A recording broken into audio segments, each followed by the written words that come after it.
Everybody, welcome back to our channel. ఈరోజు వీడియోలో మన డైలీ లైఫ్లో మనం ఎక్కువగా యూజ్ చేసే వర్డ్స్ని తీసుకొని దానికి సంబంధించిన కొన్ని ఎగ్జాంపుల్ సెంటెన్సెస్ని ఇంగ్లీష్లో ఎలా చెప్పాలో ఒకసారి చూద్దాం. ఫస్ట్ వన్, నాకు చాలా చిరాకు వస్తుంది అనే దాన్ని ఇంగ్లీష్లో I am feeling very irritated అంటే నాకు చాలా చిరాకు వస్తుంది. నెక్స్ట్ వన్, అతని మాటలు నాకు చిరాకు తెప్పించాయి అనేదాన్ని హిస్ వర్డ్స్ ఇరిటేటెడ్ మీ. హిస్ వర్డ్స్ అంటే అతని మాటలు, ఇరిటేటెడ్ మీ అంటే నాకు చిరాకు తెప్పించాయి. నెక్స్ట్ వన్, నన్ను చిరాకు పెట్టొద్దు అనేదాన్ని డోంట్ ఇరిటేట్ మీ. ఇలా అంటుంటారు కదా, don't irritate me. Next one, చిన్న చిన్న విషయాలకు చిరాకు పడద్దు అనేదాన్ని don't get irritated over small things. Don't get irritated అంటే చిరాకు పడద్దు, ఓవర్ స్మాల్ థింగ్స్ అంటే చిన్న చిన్న విషయాలకి. నెక్స్ట్ వన్, నాకు ఇప్పుడే చిరాగ్గా ఉంది అనేదాన్ని I am irritated right now అంటే ఇప్పుడే. ఐ యామ్ ఇరిటేటెడ్ అంటే చిరాగ్గా ఉంది. నెక్స్ట్ వన్, ట్రాఫిక్ వల్ల నాకు చాలా చిరాకు వచ్చింది అనేదాన్ని I got very irritated because of the traffic. అంటే నాకు చాలా చిరాకు వచ్చింది. బికాస్ ఆఫ్ ది ట్రాఫిక్ అంటే ట్రాఫిక్ వల్ల. నెక్స్ట్ వన్, అతను నన్ను ఉద్దేశపూర్వకంగా చిరాకు పెట్టాడు అనేదాన్ని he irritated me on purpose. అంటే అతను నన్ను చిరాకు పెట్టాడు. ఆన్ పర్పస్ అంటే ఉద్దేశపూర్వకంగా. నెక్స్ట్ వన్, నువ్వు ఇలా మాట్లాడితే నాకు చిరాకొస్తుంది అనేదాన్ని I get irritated when you talk like this. అంటే నాకు చిరాకు వస్తుంది. When you talk like this అంటే నువ్వు ఇలా మాట్లాడితే. లాస్ట్ వన్, పని ఎక్కువగా ఉండడం వల్ల నాకు చిరాగ్గా ఉంది అనేదాన్ని I am irritated because of too much work. అంటే నాకు చిరాగ్గా ఉంది. Because of too much work అంటే పని ఎక్కువగా ఉండడం వల్ల. సో ఈ విధంగా మనం చిరాకు అనే వర్డ్కి సంబంధించిన కొన్ని ఎగ్జాంపుల్ సెంటెన్సెస్ని ఇంగ్లీష్లో ఎలా చెప్పాలో తెలుసుకున్నాం కదా. నెక్స్ట్ వన్ చూడండి, నాకు చాలా అయోమయంగా ఉంది అంటుంటారు కదా, దీన్ని ఇంగ్లీష్లో ఐ యామ్ వెరీ కన్ఫ్యూజ్డ్ అంటే నాకు చాలా అయోమయంగా ఉంది. నెక్స్ట్ వన్, ఈ విషయం గురించి నాకు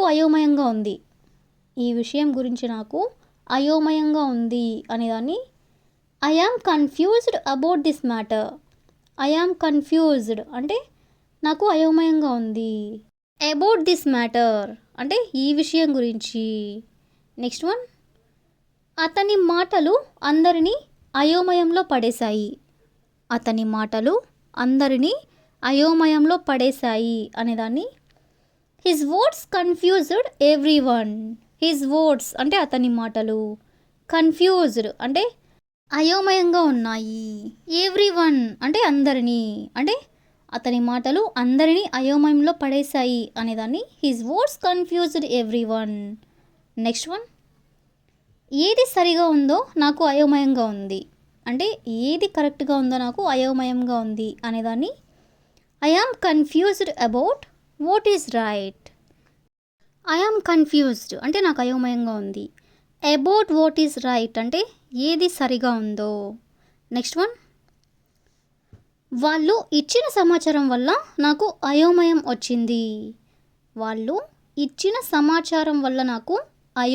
వచ్చింది అనేదాన్ని I got confused because of the information they gave.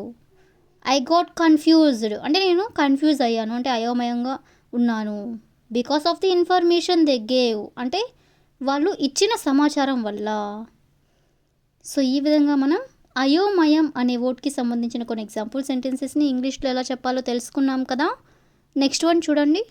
నన్ను బలవంతం చేయకు, నన్ను బలవంతం చేయకు అనేదాన్ని don't force me, don't force me.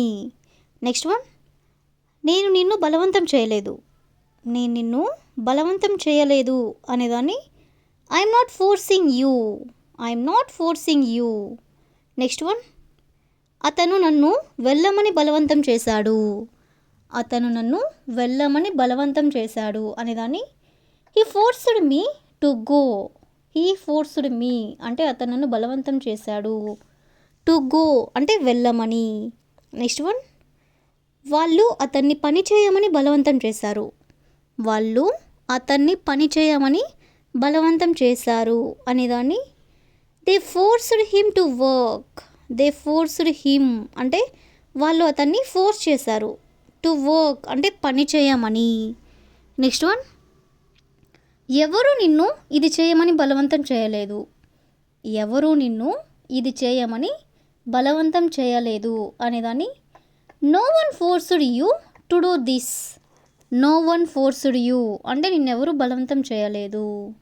To do this అంటే ఇది చేయమని. నెక్స్ట్ వన్, నన్ను మాట్లాడమని బలవంతం చేయకు, నన్ను మాట్లాడమని బలవంతం చేయకు అనేదాన్ని don't force me to speak, don't force me అంటే నన్ను బలవంతం చేయకు. టు స్పీక్ అంటే నన్ను మాట్లాడమని.